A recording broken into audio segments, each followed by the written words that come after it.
Ms. Irma Rogers, and after Irma Rogers, Maxine Davis. After Irma Rogers, Maxine Davis. And again, if we could keep the crowd conversations to a minimum, All right.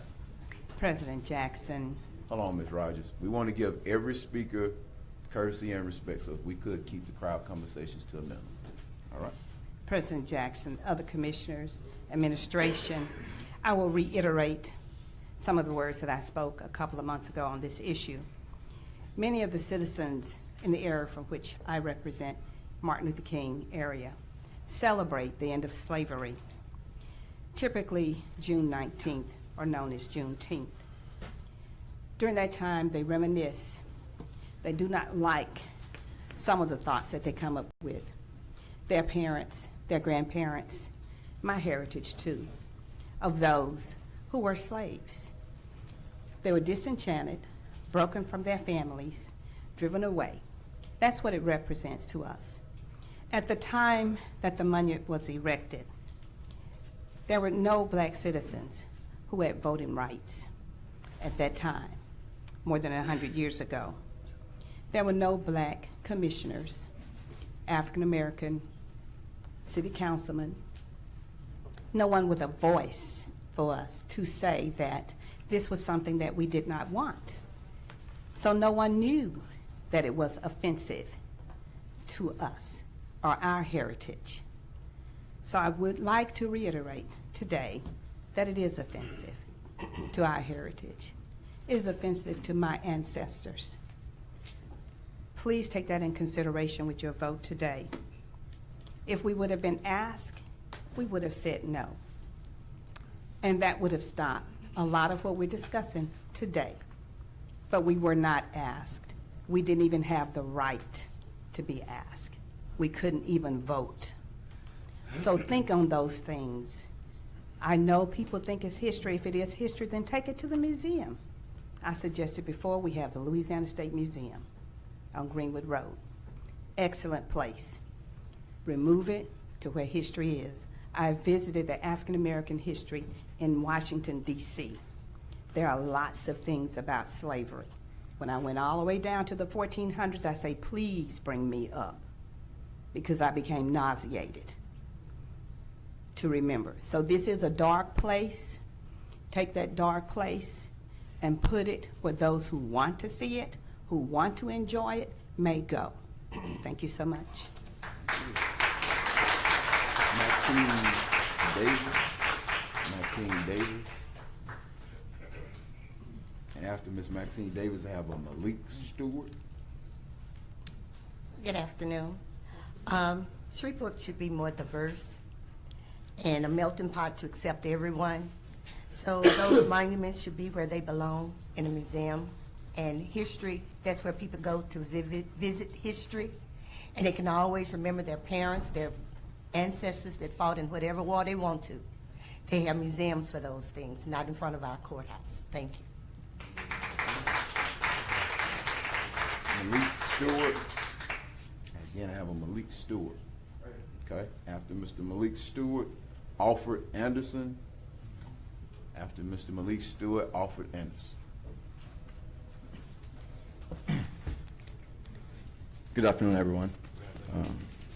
There's been so many votes taken here about this one issue that I just want to ask, will the Rio Cattle Parish Commission please stand up? So as not to waste my 3 minutes, I don't want to waste any time reminding anyone that some white people still are perpetuating a hoax by claiming to be a separate supreme race.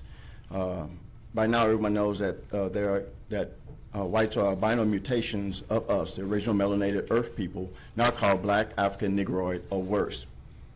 Now straight to the point. The monument to the Confederate States of America was in concept an honorable tribute to those courageous Southern Americans who were suckered into the war by the same elite instigators who are active today stirring up civil unrest. The proud, independent-minded Southerners were standing up for states' rights over federal government hegemony or dominance. That is something that we all should demand today. Unfortunately, the main issue at that time was the right to buy and sell people. After they lost the war, they erected monuments to the leaders and noble warriors of that great conflict. Good. However, they placed these monuments mostly in public spaces. Not good. Those who have opposed these monuments at that time would have been lynched.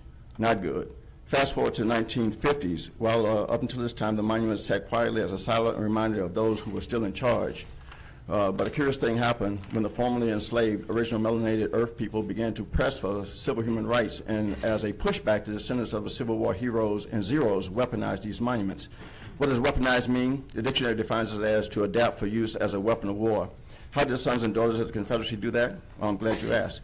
They pulled out the Confederate battle flag, I repeat, not the Confederate national flag, and they draped their monuments, their automobiles, their front yards, and their T-shirts, not with the national flag, which is a white flag with the crossbars and stars in the upper left-hand corner, but with the battle flag.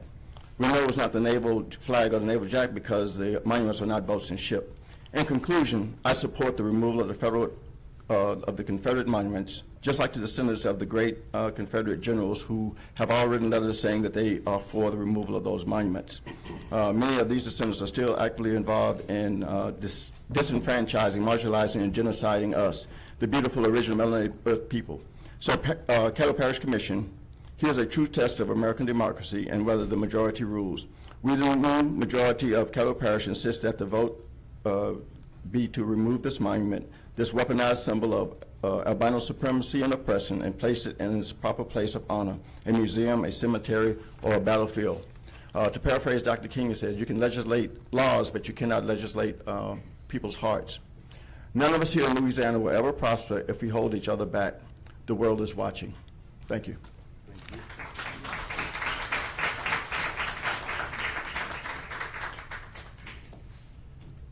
After Mr. Anderson, I have Margaret Edmondson. I hope I'm pronouncing that right, Margaret Edmondson. After Mr. Anderson, Margaret Edmondson. I'm Minister Anderson, and my aunt was Miss Eddie Jones, my great aunt. She was a commissioner, and she always taught me to do what's right. So today, I'm no longer going to be silent. I'm going to speak. God has been telling me to speak to my people, and that's what I intend to do today. It's time for this symbol of racism to be moved. On the day that the daughter of Confederate erected that monument, 3 African Americans were lynched at that very spot. It's time for us to put the symbols of our dark, painful past behind us and move forward to a time of unity. I don't want to look at a constant reminder of slavery. I don't want to look at a constant reminder of lynchings. I don't want to look at a constant reminder of black women being raped. I don't want to look at this. It's time for us to move forward as a people and come together as a people. It's time for this statue to be moved. This is not a monument that needs to be on a place where fairness is supposed to be. When you come to the courthouse, you're supposed to receive fairness. See, why must I continue to have to look at this? See, we must step into the future with unity. See, every day when you go there, you have to look at a sign of oppression, a sign of people being kept down. It's time for that to stop. It's time for us to come together. See, the Constitution said we hold these truths to be self-evident that all men are created equal and endowed by their Maker with certain inalienable rights, and among them are the right to life, liberty, and the pursuit of happiness. I can't be happy when I have to look at this every day. Thank you.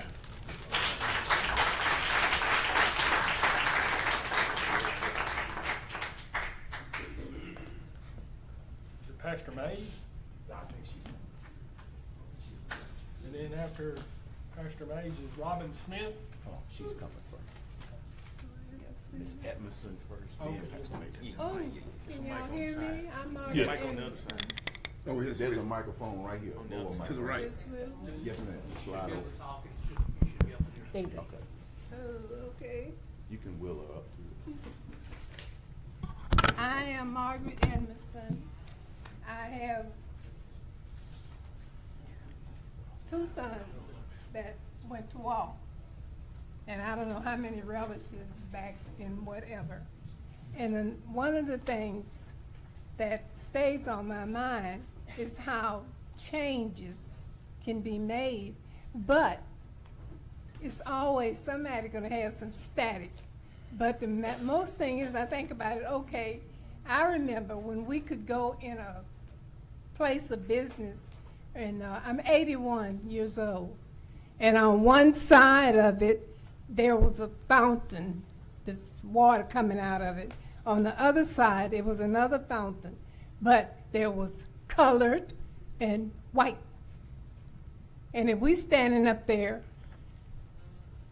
starving or thirsting for water, we couldn't drink out that one that said white. We had to go to the one that said colored. If it was out of order, you just thirst. And I mean, we already have enough reminders of things that you might say of the past that are in the present. And I mean, you either got it right or you got it wrong. And I can do a lot of talking, and I don't want to do anything to hurt anybody's feelings or step on anybody's feelings or whatever. But right is right, and right don't wrong nobody. All right, now if it's something that's offensive, I feel like somebody should look into it. And peace is something that we all need. And I'm here to tell you, being a minister in the true gospel of Yahshua the Messiah, I know that it's time to get it together and get your business where it ought to be, and stop one saying this and one saying that, and try to get it like it ought to be, because we are in some trying times now. But why not start here? A simple thing is a piece of cement. I mean, that's kind of contrary, because that reminds you, if you got any thoughts about death or dead, don't you want to think about something alive or living? And what's with the statue? Why not? Nobody didn't say tear it up, break it up, or whatever. Just kind of move it and put it in its proper perspectives. And if it's going to make somebody happy, we should want to be happy. And me, myself, I'm not no business person, but I hear about all the things like it's offered to come here to Shreveport and they leave and go to Bossier. And when I was a child here, I came here from New Orleans. And when I was a child here in Shreveport and a teenager, we couldn't go to Bossier. I had 4 friends that got killed over in Bossier City. And we never did find out the ends of it. Because they killed them, 4 over there. We wasn't hardly allowed to go to Bossier City. And you know why? Because we were colored.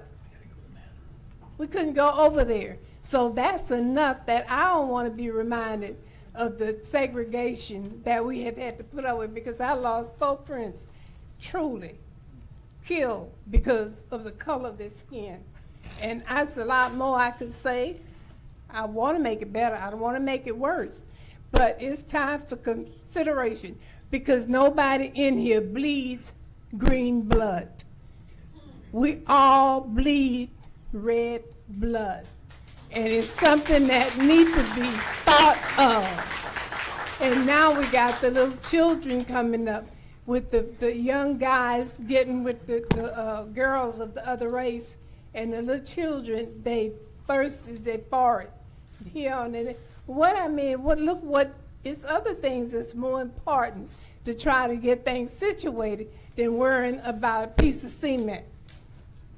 Move it, put it in a museum, put it in a graveyard, or put it someplace where it won't cause this disturbance, because time is short. And I could say a lot more, but I'll shut up. Thank y'all. Thank you, Ms. Upton.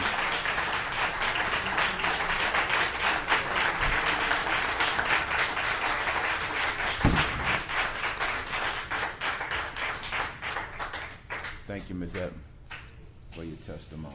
Pastor Mays, and after Pastor Mays, Robin Smith. First of all, giving praise and honor to the Almighty God, who is first and foremost in my life. Secondly, I want to thank this parish commission, Men's of Courage, that's going to take a vote today in order to remove the past that we can press toward the future. It is sad that we are fighting the war of the past. I am of a strong belief that all of this that's going on throughout the country is for the Almighty God doing in order to get the minds of goodwill people to do the right thing. It's not a coincidence that black people fought under both flags. Who lost more than we did? We didn't have a choice in the battle, but thank God we got a choice now. When I go to the courthouse and I see that monument that's been erected, the first thing coming to my mind is those stories that were told of the past. See, if it wasn't done to you, then it has no reflection on you. The way black people was treated, we was called chattel property. Let's do a little bit of history, all these history buffs up in here. Let's talk about some history of what happened to us as an indigenous people. We didn't choose to become slaves. We were taken by a man by the name of Sophageus Africana. He went into Africa and we was kidnapped and taken and brought into this place. Listen, can y'all not understand that I believe this is my belief, and a lot have been said here today. I just believe that good is going to overcome evil. I believe that right is going to overcome wrong. And somebody asked me, Pastor Mays, well, you've been down there talking about that monument for a long time now. I say, yeah. They said, well, you hollering loud about the monument. I say, well, those who holler the loudest hurt the most. Black people are hurting in this city. We can't govern morale, that means the minds of people, but we can start taking steps forward. I don't believe all white people in Louisiana are racist. I believe there's some good people that want to do some right things. But I just believe if that we keep hanging on and holding on to the past, then our children and grandchildren cannot perspire to the future from which God has for all of us. We are one nation under God, indivisible, with liberty and justice for all. Well, if you're going to go into the house of justice and you see a monument there that degrades black people for what took place during slavery, how can you go into the house of justice seeking justice? Before you get into the house, you have already been condemned. Come on, somebody. This thing been going on far too long. As I get ready to take my seat, this has been going on far too long. And I want to thank men and women of goodwill on this council, which I know you're going to do the right thing today. Vote it down.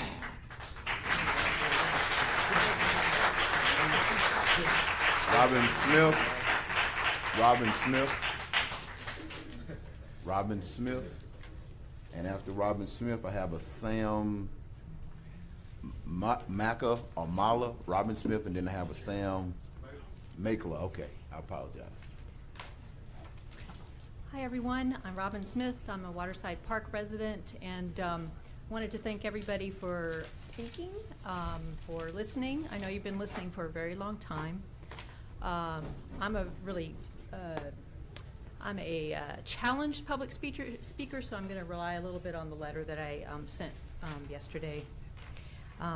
I wanted to first say that when I left the city in 1988, I left because I felt it was too racist, too sexist, and not forward-thinking enough. I'm back now, and I'm seeing a lot of change, but this is definitely something that I'm very confused as to why that monument is still there.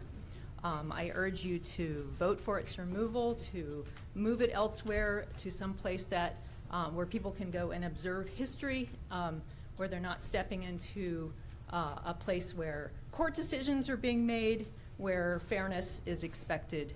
It is a symbol of slavery and oppression to so many. I don't think that a secondary plaque explaining that this is enough. Not only is the monument the first thing you see when you go to City Hall, but children, as well as adults, learn first from their visual experiences, at least in my experience. They see this monument, they ask their parents who these guys are, and these images are impressed upon them. Its location is impressed upon them.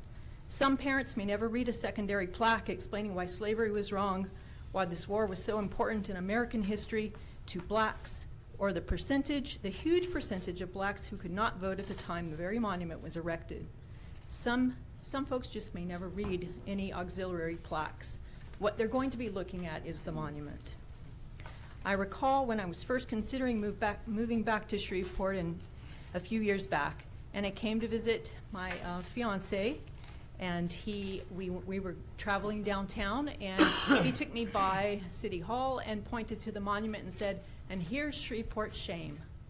And I have been to look at the monument many times. I have read the plaque many times, and the more I look at it and the more I read that plaque, the more ashamed I become that I am part of a community that holds on to this thing, that has it placed here before court.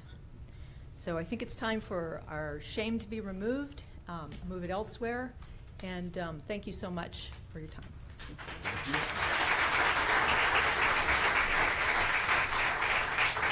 Thank you. Sam, I don't want to mispronounce anybody's name. Okay? And after Sam, Jennifer Hill. And I think I got a note that she had left. Okay. Benjamin Arnold will be after Sam. Okay. I have a little bit different reasons than other people have given up here, though I agree with both of them.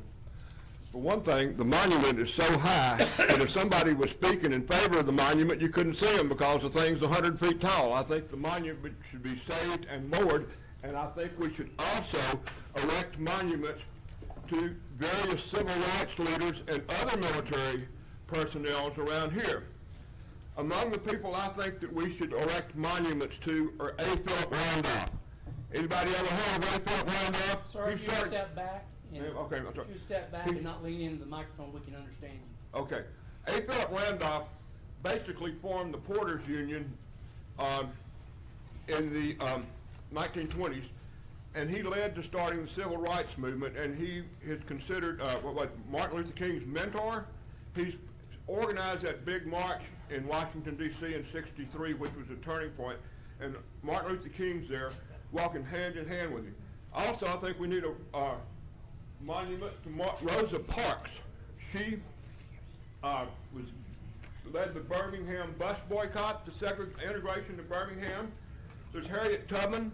Need a monument to her. She started the Underground Railroad. Medgar Evers, who got killed for voting rights. Lightnin' Hopkins is who's from right across the big blues singer. Percy Mayfield, who wrote "Hit the Road, Jack," who's from Minden. I think we ought to have a monument to Dr. C.O. Simpkins, who has had to leave town because things got so bad. I think we also ought to have a monument to Dr. Artis Cash. Among other things, there were 175 people killed at Barksdale perfecting a plane that got known as the Widowmaker. Ironically, the Widowmaker took more men into combat and brought them back safely than any other plane on any side in any Air Force in World War II. That's John Andrew Prime has mentioned that, but it's not, I know. For that matter, what about the Tuskegee Airmen? Let me look at my notes here. I think that blacks were killed. Again, if we could respect everybody's time. Sir?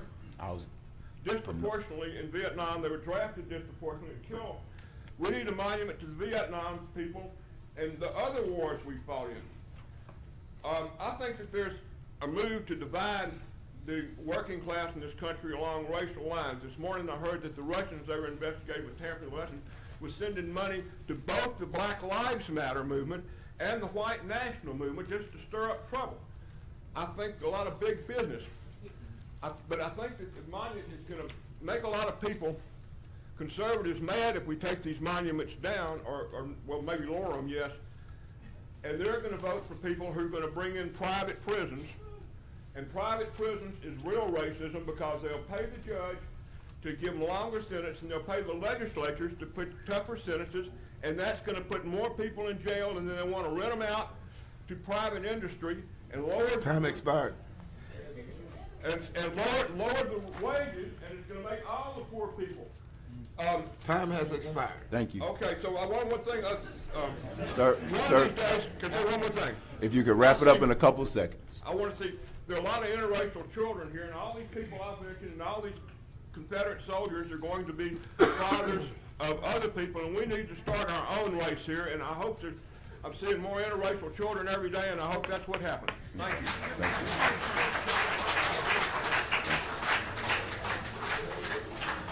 All right, thank you. As I peruse through the cards, I just kind of want to, I know some folks are having to leave. I've gotten a note saying some folks have to leave, but they didn't want to speak and they're here in support. And as I peruse through the cards, I don't think, what I see here is I don't think they'll mind. But you do not have to participate in this exercise if you do not want to. But what I'm going to ask is, just so we can put things in perspective here, you do not have to participate. But if you are for removal of the monument, would you please stand at this time? If you are for removal of the monument, would you please stand at this time? Okay? All right? Please have a seat. If you are for keeping the monument in its place, please stand at this time. And again, you don't have to participate if you don't want to. Thank you. Thank you. All right. Susan Caldwell.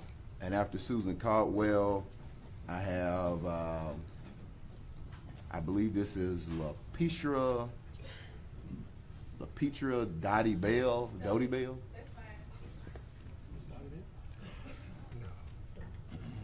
Dodie Bell, okay. And I apologize if I'm mispronouncing your name, but I did want to give everybody an opportunity to at least be seen.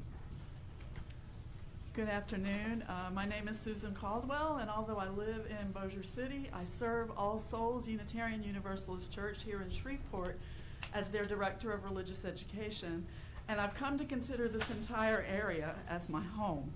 And first of all, I want to thank all of you for all of the thought and all of the listening and all of the work you have put into this. And I rise to speak in favor of removal of the Confederate monument from the courthouse grounds. Not to erase history, but to reveal it in its fullness by admitting that the fallen dead fell in the cause of the enslavement of thousands of their fellow human beings, and that the timing of the construction of this monument in 1906 was not a tribute to those fallen at all, but a symbolic way to intimidate the black population of this community at a time when this community was racing its way to the number 3 spot for lynchings in the history of the United States. The nickname Bloody Caddo was all too well earned. Move this monument to a museum or a Confederate cemetery where it can be presented in its proper context and not stand in front of what should be the people's house, all the people's house. Thank you.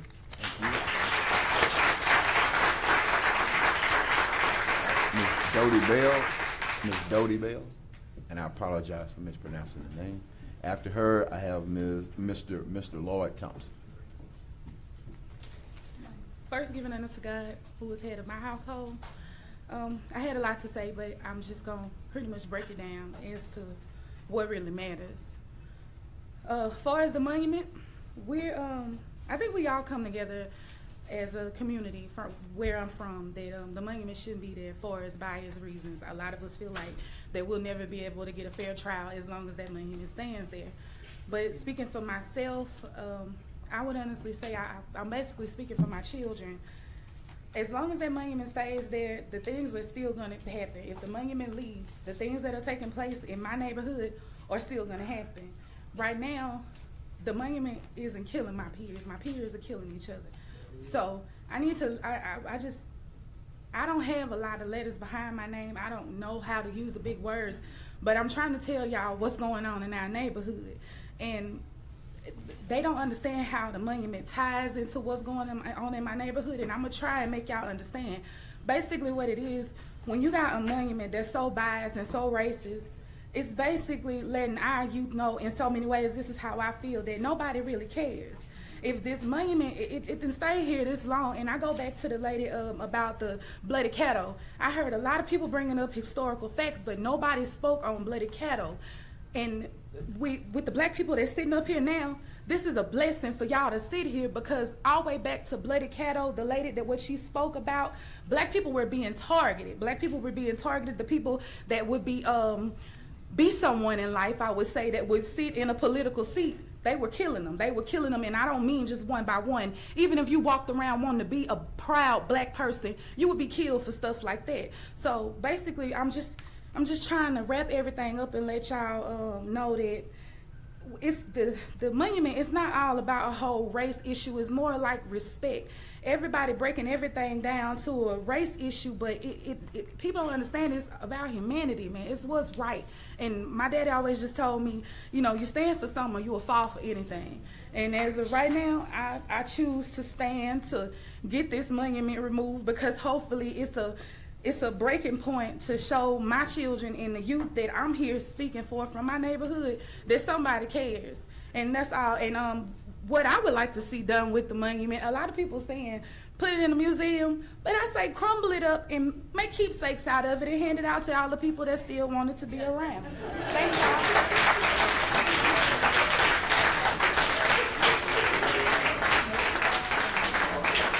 Thank you, Ms. Dodie Bell.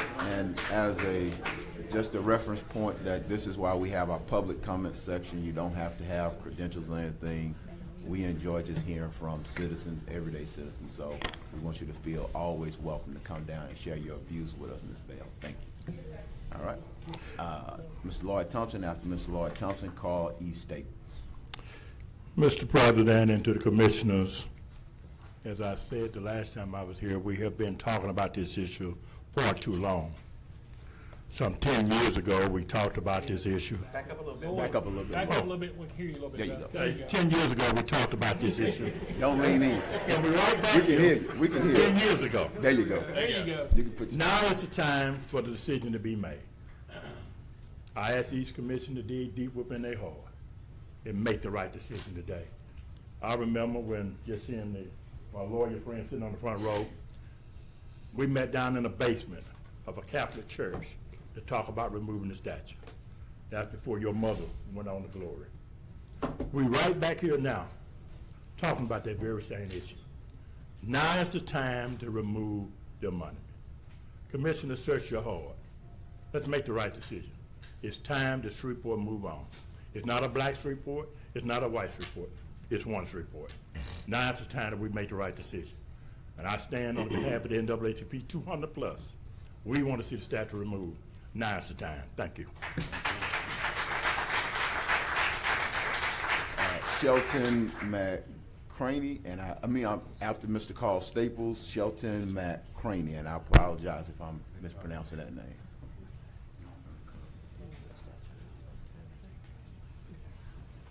Good evening. My name is Carl Staples, and concessions cannot be made. We cannot make concessions when it comes to, say, either keeping this monument or removing it. There cannot be any concessions. You know, it has to be removed outright. I have to say that it has its origins from the ideology of white supremacy. Well, here's somebody again talking about white supremacy, white supremacy. Of course, it's a hot topic these days because we see a lot of elements of that ideology being manifest on the physical plane, so to speak. Incidents in Charlottesville, even in the government itself, our leaders. This symbolism is one that is far too profound to, say, let remain, especially in front of a court of law. I myself am a victim of its meaning. I was on the 2009 jury pool for the murder trial of Felton Dorsey, who was convicted of murder for the murder of Joe Prock, the fireman. I refused to serve on the jury because of the fact that you had a Confederate flag and a monument to the Confederacy in front of a court of law. And I must say that it has served its purpose well. It deterred me from exercising my civic responsibility. I regret that, but I could not be pulled into the hypocrisy of that particular moment. This is something that must be addressed, and addressed in its finality. We cannot keep sidestepping this issue. The time has come. The truth has been realized all throughout this great land of ours. We talk about the greatness of America. We talk about the laws that we live under. We talk about the amendments of the Constitution. yet they are being put to the test at this very moment. First Amendment rights. Everything is coming to the fore. We are seeing things as they are. We are realizing the truth. And the truth in this particular matter is that that monument is a product of the ideology of white supremacy. It is a product. It is so ingrained or indoctrinated into our culture, our society, that we let it go unrecognized for years. It is a tradition for racism to exist in this country. It is a culture. We have accepted this racist culture. We've accepted that. And when we face it head on, we were at a point where we would say, it's just the way it is. But the time has come. Time has expired. Thank you very much. I applaud everyone who has realized the truth and will continue to realize the truth and further the efforts to make everything right. Thank you. Thank you, Mr. State. Any